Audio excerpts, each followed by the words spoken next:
Welcome to J-Space J-Space. After Dark.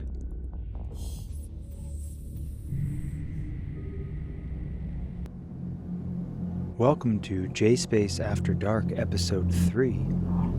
In this series, we follow along while I explore Wormhole space in EVE Online, and I try to keep it pretty chill and mellow so that listeners who may not be familiar with EVE Online can follow along and help get to sleep. In this episode, we're going to cover a couple topics. We're getting ready to move into J-Space as our permanent home. To date, we've just been day tripping, where we have a base in highsec and move out into lowsec and move into wormholes. But in preparation for that, we need to figure out how to clear these NPC mob spawns, specifically the gas sites, with a limited selection of ships. We can only bring so many ships with us on the Orca. We do an analysis of the various options for living in J-Space and why we selected the one we did. Then we do some practice before moving into J-Space permanently. So one of the practices we do is using a tug to move a slower ship through warp gates. That's a technique I was not familiar with. We actually will purchase our Orca and get it fitted up. We'll also practice placing a control tower in highsec. It's been many years, maybe 17 years since I last placed any control towers, so we want to make sure we're familiar with how that works before we're doing it in a hostile J-Space environment. And then we're actually going to move our ships in and get a tower set up, a bubble up, and our Orca loaded. So that's going to be exciting. And then just some meta commentary. I appreciate all the views I've gotten so far. One notable piece in the analytics is that 1 in 4 of the views actually watch the full hour. So I'm hoping that some of you are able to watch this and be entertained while you fall off to sleep. So really appreciate the support. So let's get into it.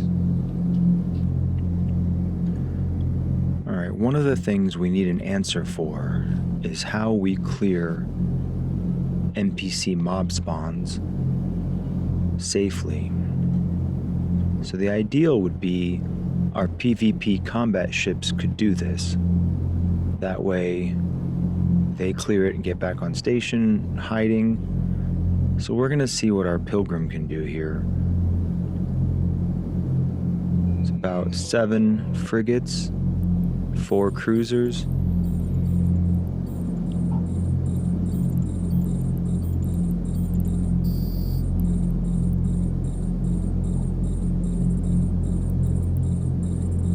We've got our light drones out, going after these frigates. Generally with these NPCs, the frigates seem more dangerous than the cruisers. Okay. Taking quite a lot of damage to our shield tank. It's a passive shield tank on this Pilgrim.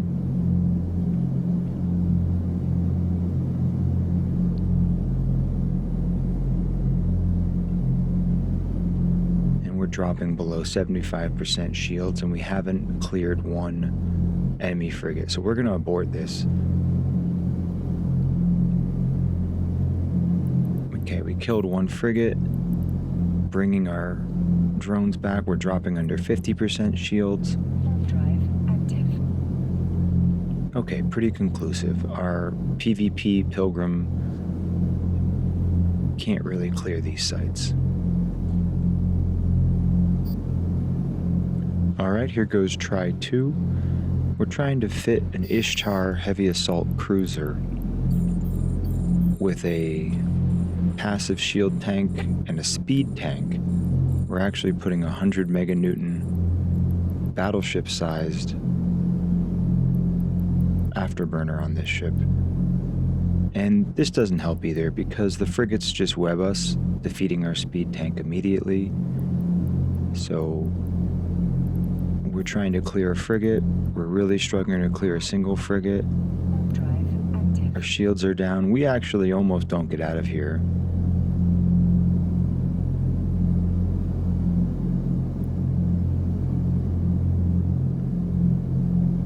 Yeah, we get to below half hull here before we actually make it out.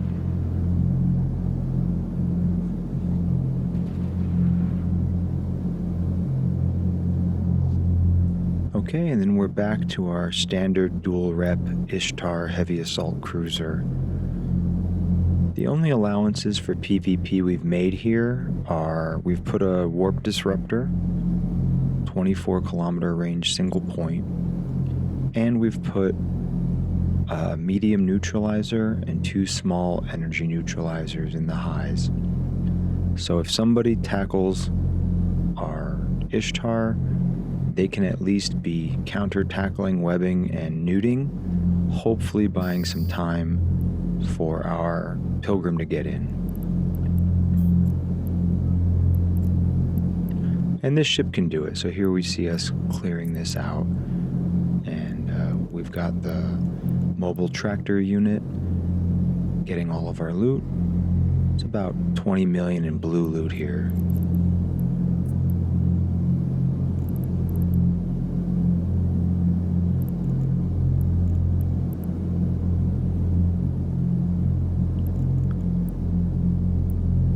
So that'll be our answer.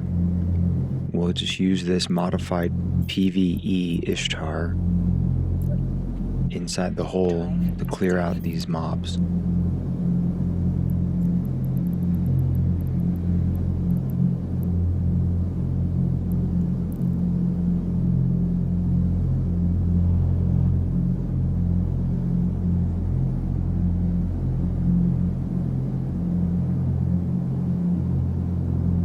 I want to walk through some of our thinking as to how we're going to live in J-Space and walk you through the process of elimination that I came to as to our final plan. So, an Orca is a capital industrial ship. It has a fleet hangar that the other characters can use to get in and out of ships and refit their ships. So that's going to be a pretty important piece of our system. Now, a lot of people were using that as their home base, but that existed in a time where they could, through various tricks, create safe spots deep outside the system and basically have the Orca log in and log out well outside the system and be pretty safe. Developers up behind Eve have fixed a lot of those exploits and also have nightly scripts that if they find new safes that are too far out, they'll actually delete them. So we can't just use an Orca by itself. Having the Orca log in and log out is a 60-second operation without anything going on, such as trading ships. And that's well inside the ability of a hostile player to probe that Orca out. So, stage 0 is Orca in a traditional way. That's not going to work. Stage 1 was, well, what about just having a porpoise? Just use a porpoise by itself. The trouble here is that it doesn't have a fleet hangar, so we're basically stuck in our ships. And we need to be able to switch into combat ships, PvP ships, things like this. So, just a porpoise alone isn't going to work. Same idea with a porpoise plus tower.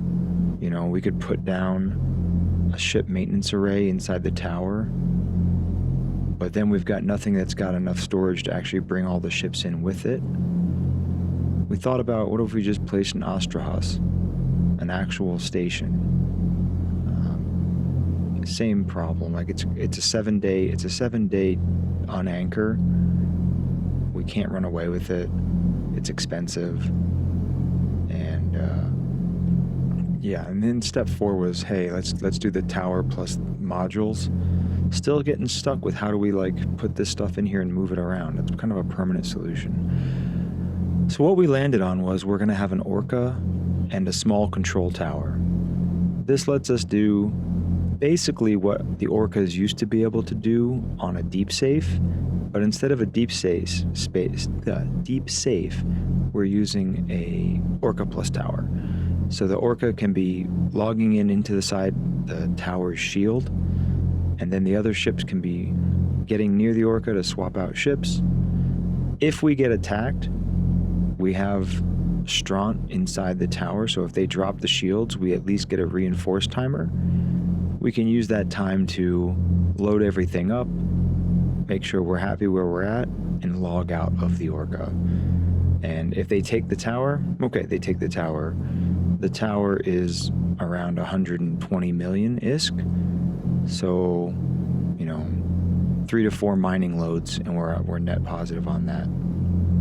One point here is that we do have a single point of failure in the Orca pilot, so the Orca pilot can never leave the ship. What I mean there is, maybe, you could imagine the Orca pilot getting out, getting into a miner, going to mine, but if that Orca pilot ever gets killed, we've got nobody else who can actually get inside the Orca and log it off. So with the Stage 5, the Orca pilot is 100% dedicated to never leaving the Orca, but that's how it used to be as well. So we're going to see how this goes with the Orca plus tower. Hopefully it's a good fit.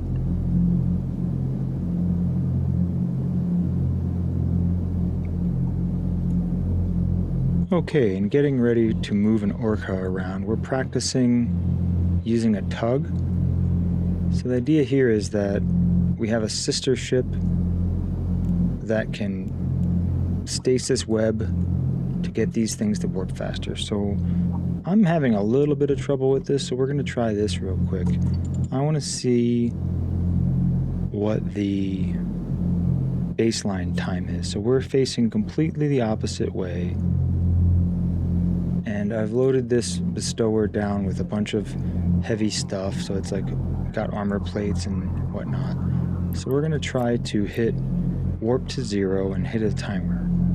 Warp to 0, timer go. Okay, the ship's turning around. We see it's in warp. We need to get to 2/3 of our maximum velocity, I believe. Okay, we're at about 18 seconds, 18, 19 seconds. Okay.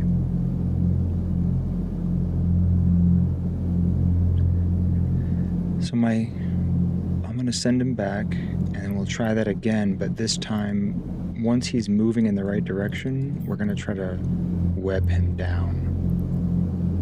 Okay. Let's go back. Warp to 0. So my guess is we kind of need this to be going at speed, so by the time the web hits, we're already in the warp range. So that's what I was doing wrong, I think. I was webbing him immediately, and he just sits there forever, not moving.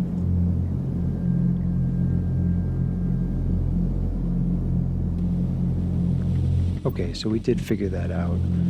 What the process is, you get the slow ship moving, you let it start accelerating, and then once the acceleration has hit the point where if you dropped it with the webs it could warp, it just auto warps. So that was my confusion. You don't web it first, you get it going first, and then hit it with the webs. So here's what we're doing. We're going to show that real quick.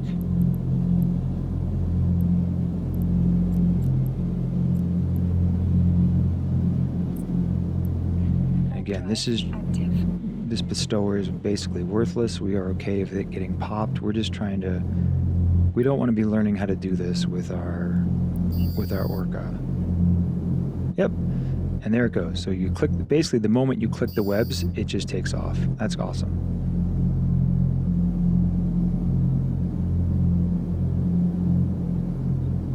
And for this tug, we're using a faction Minmatar frigate that has bonuses to web range, because the thought here is as you're moving across these warp gates, you don't know where the Orca is going to appear. So the plan is to fly the tug closer to the warp gate, so that, and then when the Orca decloaks to start warping, we're hopefully within web range. If not, we can move a little closer and then hit it.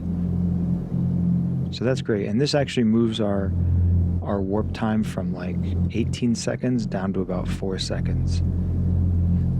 And the piece here is we're trying to avoid ganks Not that there's any ganks I'm seeing here, but if you're not familiar with how highsec ganking works, people show up with 100 ships or whatever with missiles, and they all just start targeting you, and Concord, depending on this sector security, shows up in, I think, 0.5 security is a 24-second arrival time. So Concord starts arriving within 24 seconds and starts blowing those ships up. But the thought is they've got so much DPS that they can kill you in those 24 seconds or 30 seconds. Okay, so we're happy with how the tug is working. Let's see if we can do this with the real deal.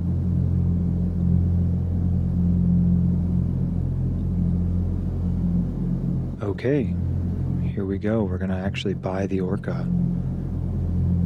Just transferring some funds between the characters.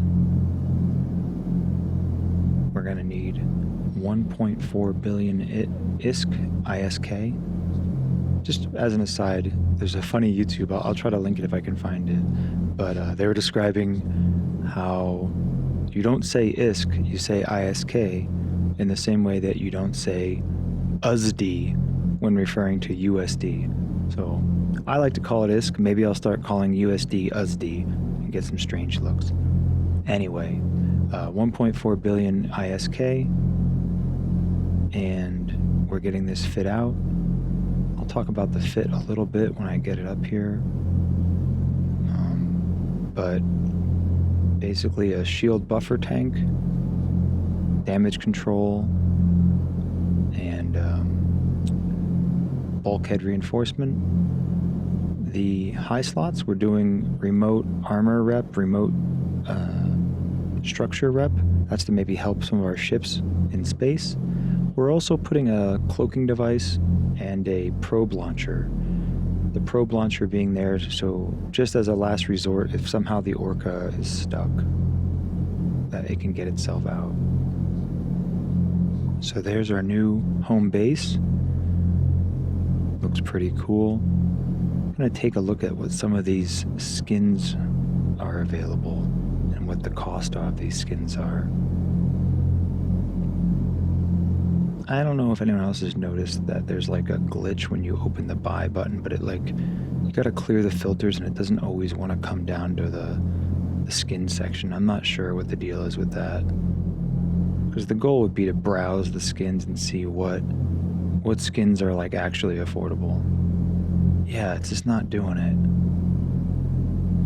I forget how I get it out of this shape.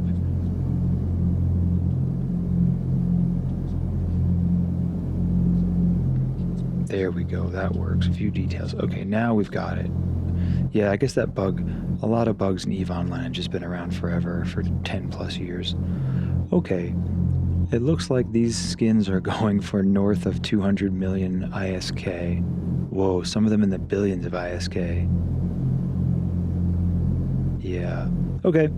Well, we're not going to invest another 100 million or 200 million. These are porpoise skins. Porpoise skins are also really expensive. Oh well. There's also a new system that I haven't looked into where players can make their own skins and actually craft them and sell them in the world. That's pretty neat, but haven't explored that too deeply yet. So based on the market prices, we'll just go as a vanilla skinned Orca.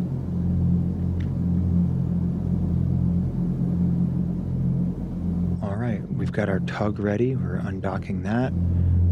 We're getting everyone's waypoints set to our highsec staging system.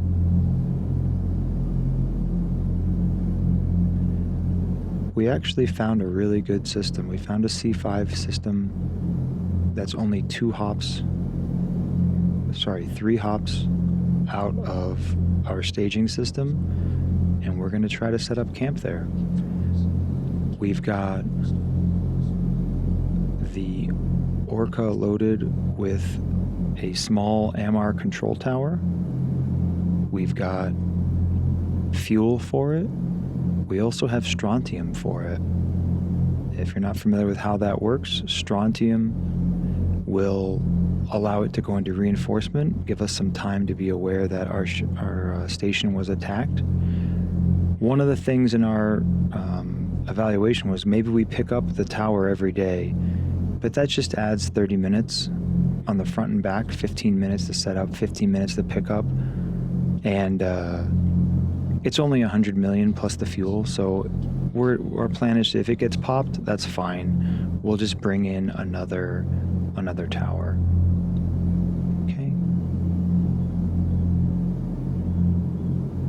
So I'm getting the tug pre-positioned here, ready to go. And we're going to start undocking the Orca for her maiden voyage.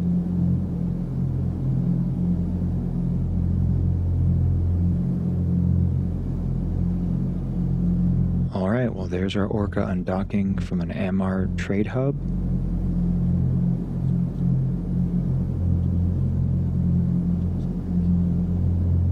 We've got a bunch of freighters around here on the gate.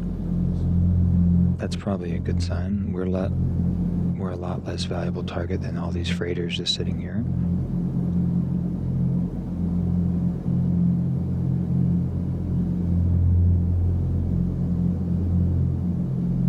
Getting bumped a little bit by other ships undocking.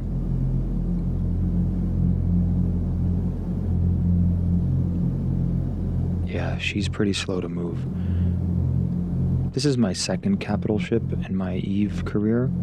My first capital ship was a Thanatos carrier, which I have a maxed out pilot for. But apparently, and I haven't looked into this too much, carriers have been massively nerfed. When we had a carrier running out of Stain nullsec, that was before jump freighter, so we actually used that to move goods in and out of our pocket in Stain. They've reworked the jump mechanics now where I don't think you can use carriers to transport stuff anymore. Okay, here's our first jump up. And that second Orca is actually a friend of mine who's going to be coming in to the wormhole with us and setting up shop. I was talking about this in my Discord, and someone's like, yeah, I wouldn't mind trying that. So we're going to have 2 sticks set up. When I say stick, I mean small control tower. But here they come. And we're going to keep aligning when we're moving down to our last highsec staging system. And here we are using the tug to throw a web on that ship. So we're waiting for it to get up to speed a little bit, and then we're hitting it with a web, and boom. It's cool. You see its target's invulnerable because the moment that web hits them, they just go into warp. Now what's cool is our tug actually moves through warp faster than the Orca. So we're able to have the tug enter warp after the Orca, and it lands on the gate before the Orca, and then can jump through.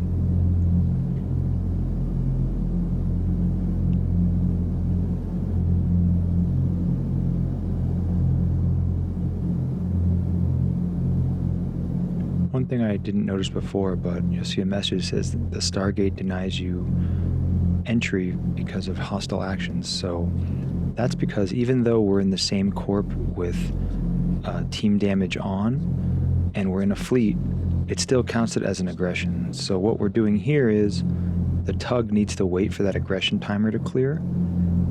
But thankfully, that aggression timer does not isn't that long, and it doesn't last as long as the decloak is. So we fixed that next time, which is just leave the Orca cloaked, let this timer run out, and then jump the tug through.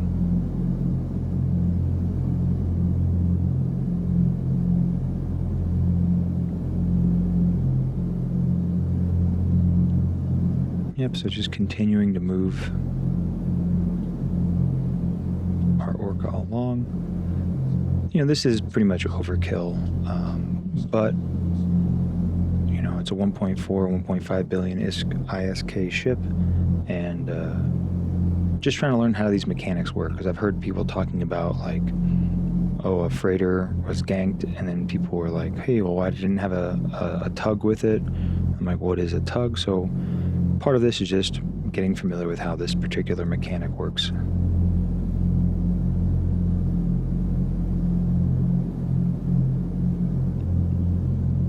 All right, so we're almost there. One possibility my friend brought up is that the gankers will attack your tug. So we don't really have an answer for that other than hopefully the tug can align towards the orca and web it before getting popped. Or potentially maybe you wait for the gankers to target the orca. But don't really have an answer if the gankers target the tug. I'm not sure what the correct strategy is there. But again, this is just practicing. There's no one coming after this orca.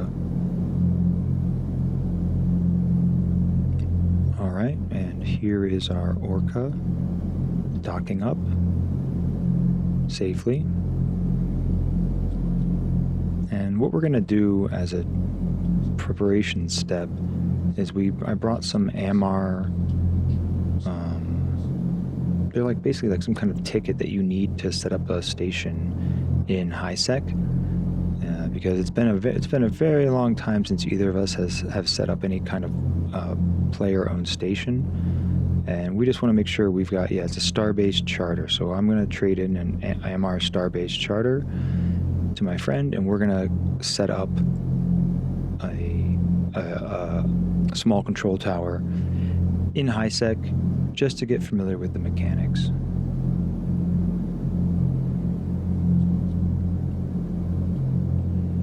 Okay, so while my friend is getting prepped to set up the small control tower, we're getting the Orca loaded in with all of the ships we want to bring in. So the Orca has a 400,000 cubic meter fleet hangar, or I believe it's called a ship maintenance bay. So we're trying to get all of the ships we need there. So we've got a couple of our miners, a couple of our scout ships, a couple of our ships to try to clear the gas site defenders. We're also going to pack up additional replacement drones, cat boosters, consumables we'll need while we're in there.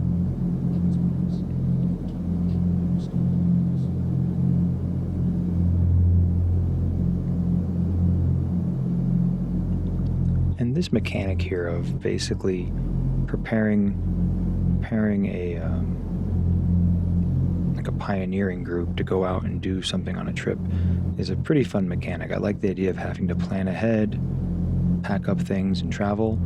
And honestly, I think I've always liked that mechanic. If any of the listeners have played the original Oregon Trail, part of that initial setup of that game was spending your money to buy tools to survive the trip. So this is basically the same kind of activity, which is what are we going to need on our journey? Because once we're in here and the wormhole closes behind us, getting back to normal space or K space, known space, is going to get a little more difficult. So part of this activity here is just going through and making sure we have what we need.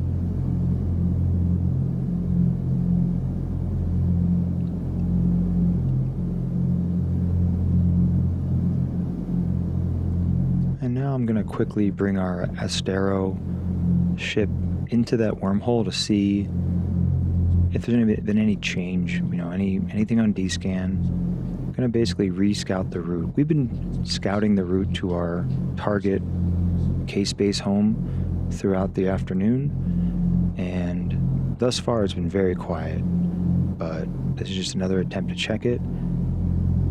So we're taking a look. Got a bunch of different safes set up.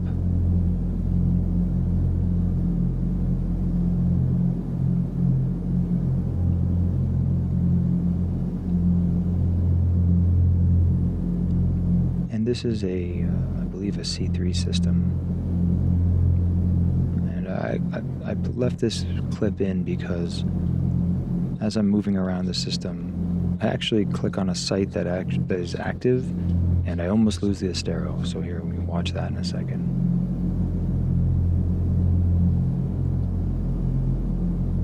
Yeah, I click some random point, And it turns out I clicked on a core stronghold somehow, and I'm like, oh no. And I realized what I did, and I'm getting ready to warp the ship out. Now, even though, oh, that's the issue, I'm not cloaked, so that's a mistake on my part. The Astero right now is not cloaked, so when it lands on that site, I immediately start taking sleeper sentinel damage. And they hit hard. Like I'm literally waiting for the ship to move. Oh, and I can't. I realize I'm not cloaked. Start taking damage, and I've messed this up in two ways, which is I clicked align to, not warp to. So I'm like confused as to why my ship isn't leaving, and then I finally figure it out. So a little bit of a couple mistakes.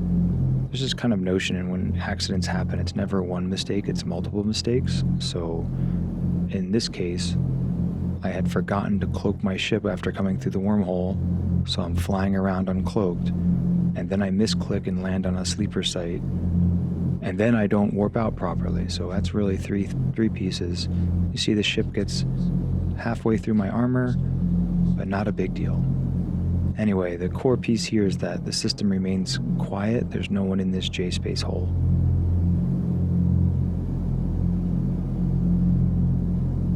Alright, now my friend, who will also be setting up in this wormhole, is screen sharing, so we can both make sure we're familiar with how to deploy a small control tower. It's been a long time since either of us have done this. Probably 18 years, so he selected it and said launch for corporation, and then it says, oh, by the way, if you deploy this, your corporation will be eligible as a war target. We understand that. The disconnect here is that there's an anchoring time as well as an online time, and neither of those start when you launch for corporation. So the conversation we're having right now is, okay, we've launched it. It's supposed to take 7.5 minutes to anchor, but it actually hasn't started the anchoring process yet.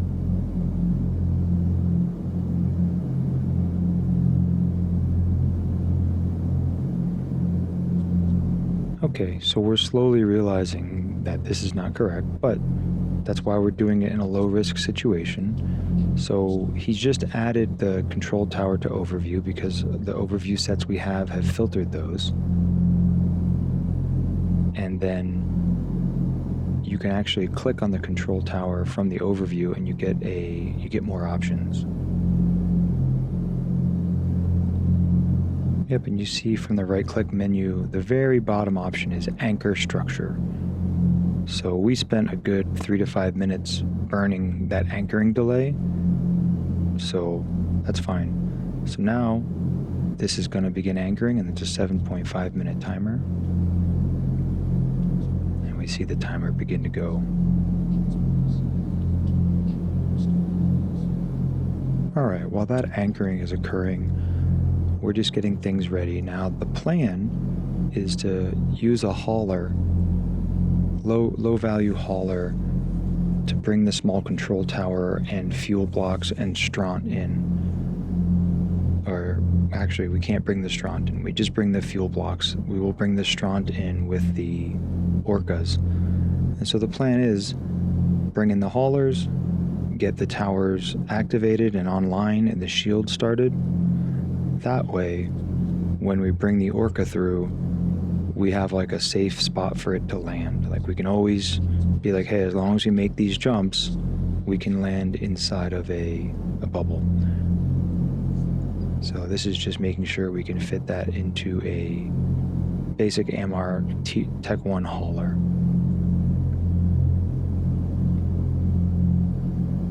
Okay, so now we have our small control tower and highsec anchored, and now we got to figure out how do we bring it online.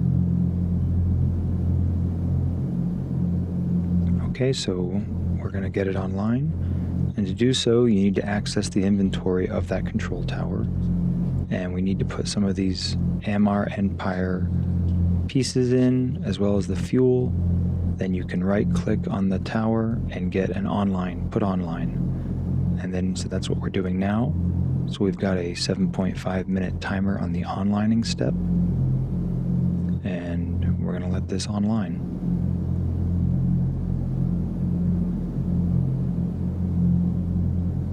Okay. We've got about 40 seconds till this thing completely onlines. The other thing we're gonna do now is set a password. So by setting a password, you can actually configure that password into your ship. And we'll show you how to do that. But this lets you pass through the shield. What's also interesting is, and we'll show this, is we mess up the password. So we don't put the right password in, we don't save it properly. And when this onlines, it actually kicks us out. So we eventually work through that, and what you need to do is you need to right click on the control tower from the overview and say manage control tower. You can't right click on the control tower directly, you got to do it from the overview. And what we're doing here is setting the password to something we actually are going to get correct this time. And once we apply that, you need to go into, basically you right click on your, there's not a lot of confirmation here. This UI is a bit clunky, so when you hit apply, nothing happens, so you just got to kind of close it. You right click on your capacitor level indicator, and there's an option for setting your ship password, and you can do it from there. So a little bit of clunking around. Another interesting point here is that corp membership, fleet, whatever, does not matter. If you have the password, you can be inside the bubble. So anyway, bit of learning there. So we worked through a bunch of kinks, but we did it in highsec with no real risk. And now we're about to go do that into our wormhole. One last check we're going to do here in highsec is to actually make sure that the password works for all of us, and how much space does a Orca take up inside that bubble. So the bubble has, I believe, a 10 kilometer radius, 20 kilometer diameter. We just want to see how much space we have to work with once the Orca is inside the bubble.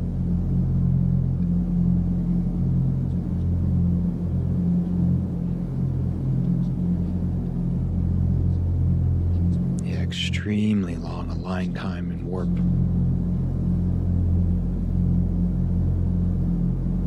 Okay, there she goes.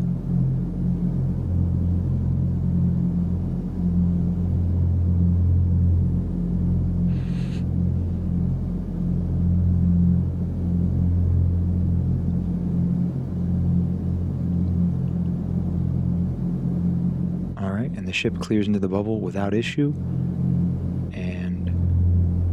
Actually see how much space we have inside of here. It's quite a bit of space.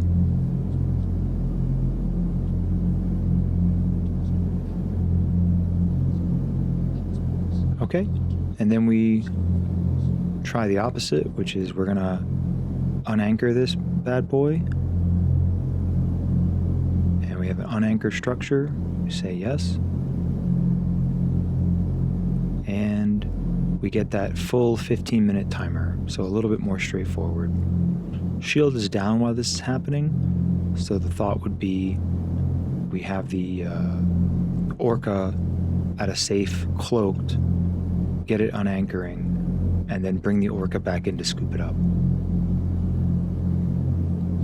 Okay.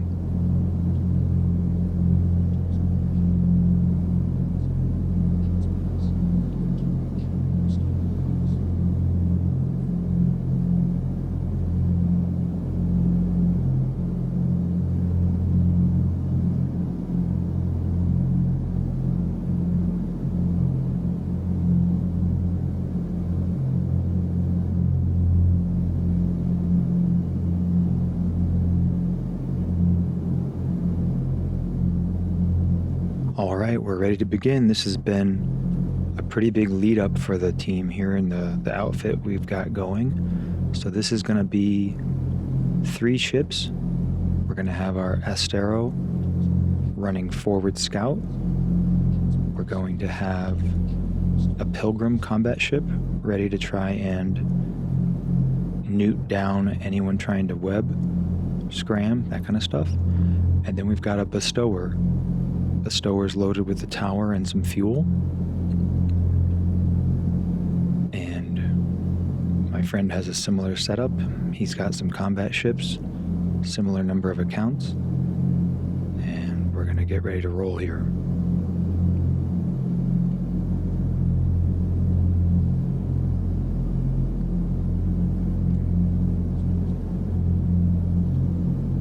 Okay. Got the bestower moving into position.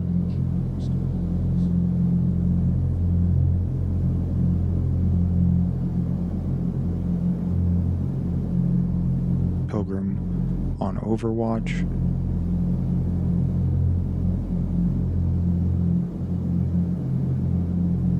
And entering the wormhole.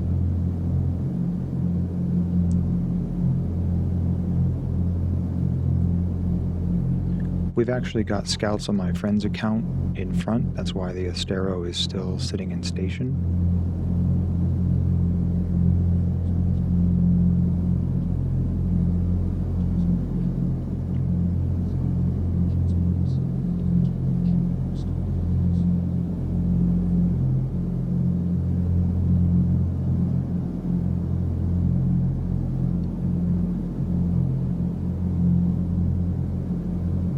Okay, and we're going to get the pilgrim out in front.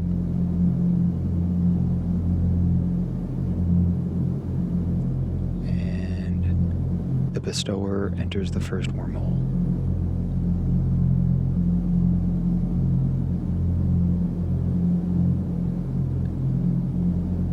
Now, just a note, we could have done this a little bit better where some of these bookmarks we saved are on, that I saved, were on the scanning result, not the wormhole itself. And what this does is that the ship won't land directly on the wormhole, able to enter the wormhole, which isn't a big deal for our pilgrim and our Astero, but it is a big deal for a bestower. So one of the operational pieces I'll call out is next time we move these ships, like when we pick up and move, we really need to just bookmark the wormholes properly so we're not sitting there watching the bestower slowly approach the wormhole. Just a piece that you're not going to see here, but that's going on is both of us have our screen shares going in Discord, so if anything happens, we can immediately see what the other player is seeing. And here you can actually see the bookmark offset from the actual wormhole. And one thing you might not be familiar with if you aren't an EVE player or or maybe new to EVE is that by clicking and holding, the UI brings up a radial that will actually refresh as you're able to do activities. The right-click menu does not refresh. So if you're wanting to jump immediately, you click and hold on the thing you're trying to jump to, and then the radial will appear. And the moment you're able to jump, the jump option will ungray out and become active. So you'll see me doing that with the bestower here. But again, here we're slowly moving towards that wormhole. That would be a problem if we were under any pressure from anyone else in the system.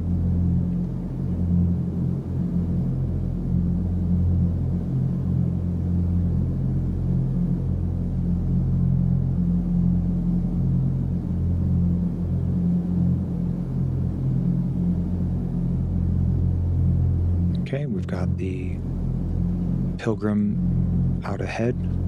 That's a force recon, able to covert ops cloak, which means it can move at full speed and warp while cloaked.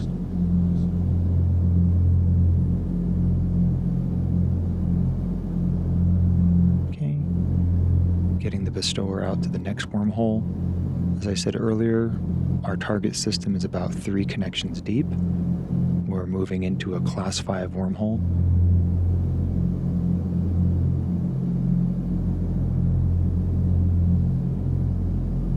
And if you see the wormhole names, that is not the name of the system it connects to, that is the type.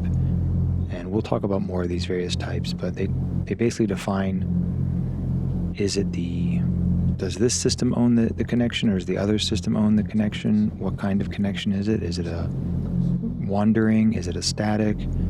That'll become more important. We talked a little bit about that last episode, but we'll get into it more as we live in this wormhole space.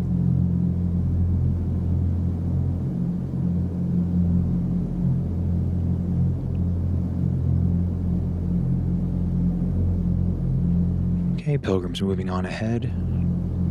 Orca needs to get moving. It's just sitting here, not approaching this site. Yeah. So, a little bit of sluggishness on my part with the multi-boxing, confounded by the bookmarks not being right on top of the wormhole.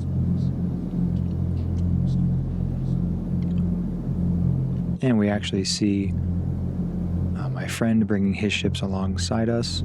We're all in the same fleet here.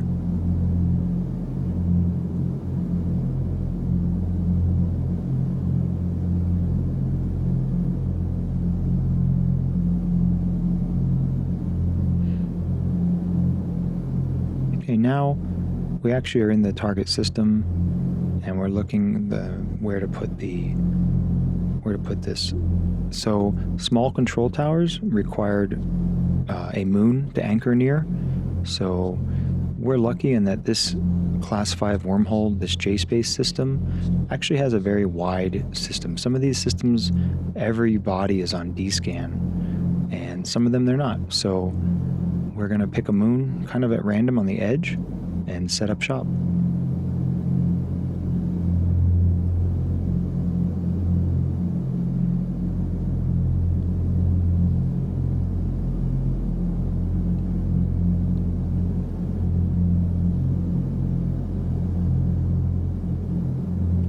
Yeah, you can see how big that system is when we have that system overlay up. Okay, we've got the bestower moving onto a moon on the north side of this system.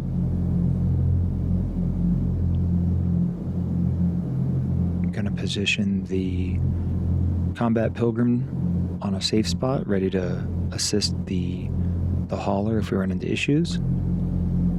Now the hauler has arrived at this moon. Now, having worked out all the kinks previously, we're going to hopefully just anchor and online this tower without issue. Saving a bookmark, and I noticed I set that to expire. We don't want to do that. We're going to launch the MR control tower, launch for corporation. Okay. So now we've got that tower out in space. We're going to begin anchoring. Okay. And interesting here is it actually jumped the tower to a different location. Kind of odd, 71 kilometers away from us. So we're going to set another bookmark on that.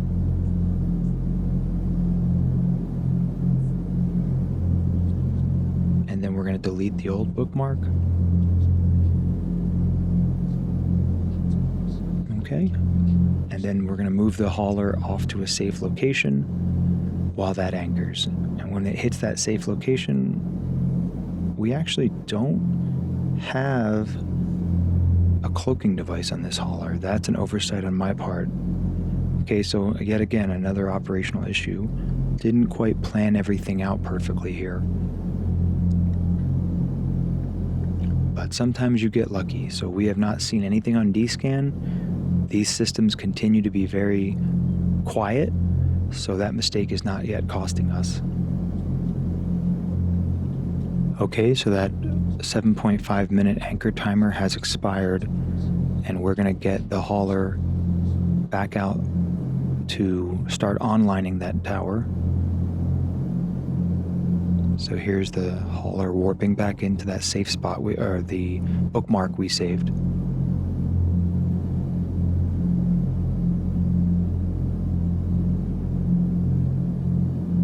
All right, there's our tower stood up. So we're going to need to access the inventory.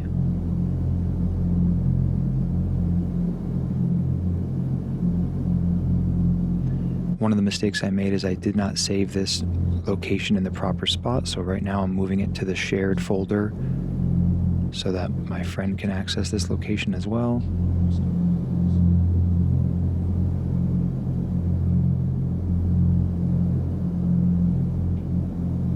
Yep. Okay.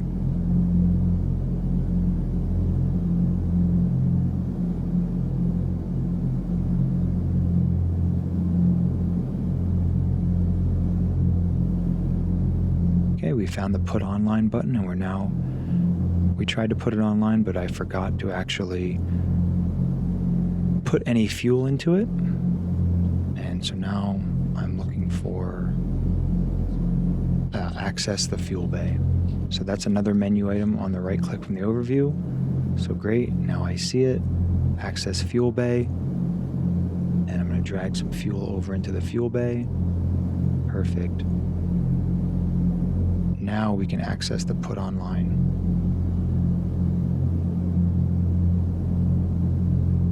Okay, that started the timer, and we're going to set the password on this station in a moment, but this is a case where we've set the passwords on the ships and the stations all to the same thing, so being able to warp between stations will not be an issue.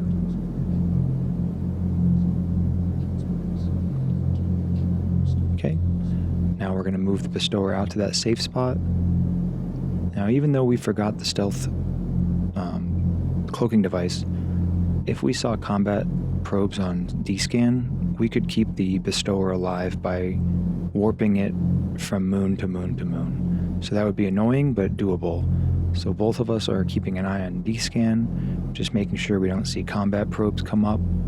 But that would be the way we keep that bestower alive without having a stealth cloaking module.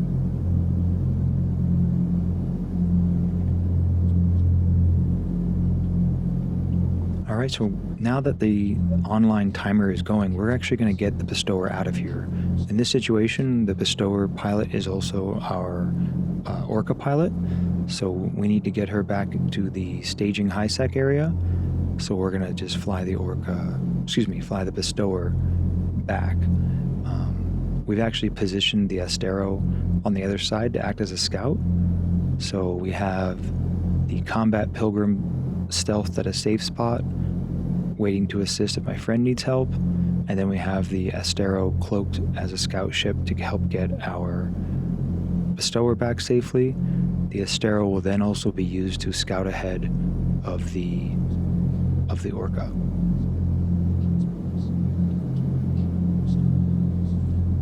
All right, with the bestower getting back to highsec to swap with the Orca, we're going to fly the pilgrim back in and make sure our shield is up and working and the station is online. Okay, so we see the station indicating it is online, but we don't see a shield bubble.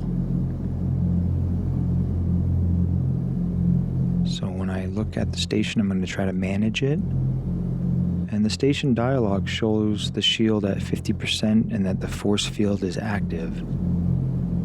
But there's no visual indicator. That's not a feel-good kind of thing. At this point, I'm not sure if I had set the password. So we're going to try doing that. But before we set the password, we're going to set the password on my ship. Enter Starbase Shield Harmonic password. Type that in. Then we go back to the station and manage it by setting a password. I'm going to type the same password in. Now, as we do that, you actually see the force field show up on overview and you see the force field expand. So great. We've got a working force field and a control tower set up in our new J-Space home.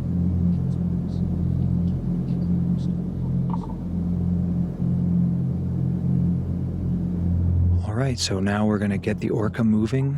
We've repositioned the Pilgrim to help cover the wormholes that we're going to move through. We've got the Astero scouting, and my friend also is moving his Orca and has his combat ships ready to assist. if we do get jumped, the goal is really just to untangle the orca so it can resume moving.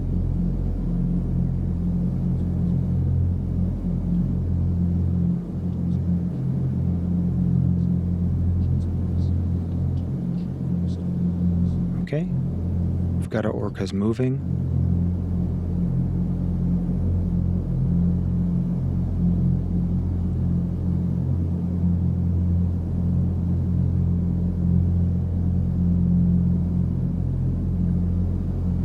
And the fact that these bookmarks are so far away is really noticeable with these large orcas. It was painfully slow with the bestowers. It's very obvious with these orca. So we've got about 3 billion worth of orca on grid, not even counting their cargo. Probably 5 billion worth of ships on grid and cargo right now.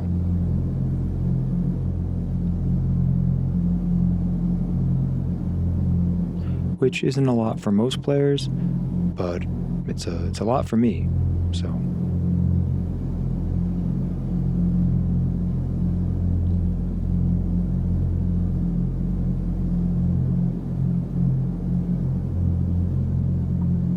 Just getting our protection combat ships pre-positioned out in front.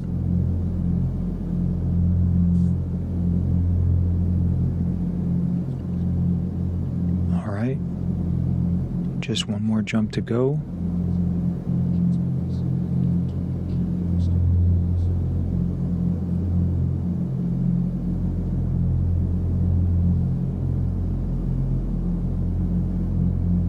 All right.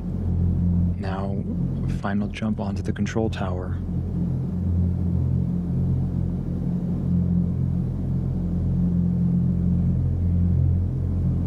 So far, so good.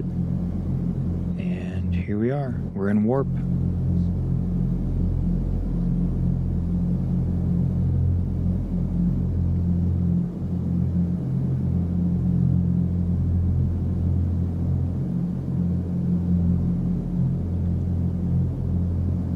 Been a lot of planning, thinking, and working up to this. And when we land here, in a couple seconds, we will be living in J-space.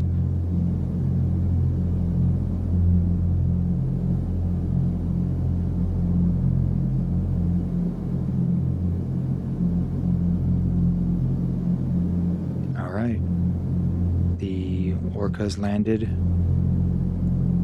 sort of up. So I messed up. I did not set the starbase password on the orca, so the orca landed right at the edge of the bubble, not in a safe spot. We're gonna go ahead and use the afterburner to get that ship moving into the bubble.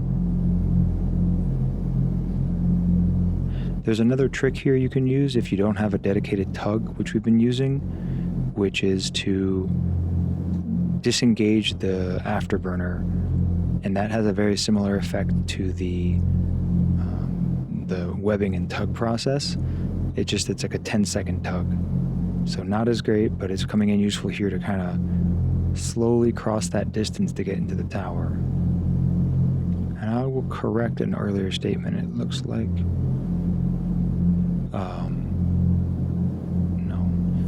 it looks like the distance is actually, looks about to be a 10-kilometer radius, so we're just crossing through that field right now. Okay, so it wasn't as clean as we had hoped getting the orca in here, but a lot of the kinks were worked out in highsec, so still some mistakes. The bookmarks weren't really well done. Shield passwords were not set up ahead of time.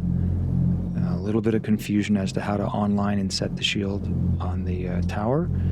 But in the end, we get lucky sometimes, and there were no other players trying to drop on us and destroy our ships. So that's a milestone achieved where we've got the crew set up with an orca to live out of this orca inside a bubble.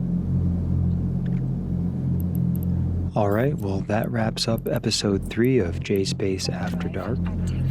I think we got a lot done, and if you've made it this far in the episode, I appreciate you listening and supporting the channel.